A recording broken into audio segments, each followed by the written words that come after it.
চোট সারিয়ে ফিরে আসার লড়াই শুরু করছেন ঋদ্ধিমান সাহা। ইরানি ট্রফির পাশাপাশি চ্যালেঞ্জার্স কাপকে চ্যালেঞ্জ হিসেবে নিচ্ছেন ঋদ্ধি, কারণ তিনি যে বাংলার অধিনায়ক, তাই ব্যক্তিগত পারফরমেন্সের পাশাপাশি তারুণ্যে ঘেরা বাংলা দলকেও তুলে ধরতে চাইছেন এই উইকেট কিপার। ব্যক্তিগতভাবে বলতে পারি যে যেটুকু সুযোগ পাবো, মানে ইন্ডিভিজুয়াল দিক দিয়ে সেটা সাকসেস করার চেষ্টা করবো। মানে ব্যাটিংয়ে বা কিপিংয়ে বা অ্যাজ এ টিম যদি বলো, টিমকে যদি জেতাতে পারি টুর্নামেন্টটা, তাহলে অবশ্যই যেরকম টিমের জন্য ভালো হবে সেরকম বেঙ্গলের জন্য ভালো হবে। মনোজ, দিনদা, সামি, অনুষ্ঠুপদের গড় হাজিরায় ভারতীয় এ ও বি দলের বিরুদ্ধে বাংলার অনভিজ্ঞ পেস অ্যাটাক সমস্যায় পড়তে পারে। যদিও ঋদ্ধি এই ব্যাপারটাকে পাত্তা দিতে চাইছেন না, বরং সৌরভ সরকার, বীর প্রতাপ, রবিকান্ত সম্বলিত পেস অ্যাটাক বড় মঞ্চে স্পেশাল কিছু করতে পারবে বলে মনে করছেন ঋদ্ধি।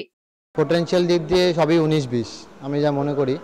তা সেটা যে মাঠে এরকম হতে পারে যে ডিন্ডা সামি খেলতো, তারা হয়তো বেটার করতে পারলো না, ম্যাচে এরকম হয়ে থাকে, বা এরা করলো একটা ম্যাচের ব্যাপার ভালো করলো, তো সেই ক্ষেত্রে সেটা হয়তো খুব একটা এরকম মাঠে যে ভালো করবে সেটা টিমের জন্য ভালো হবে।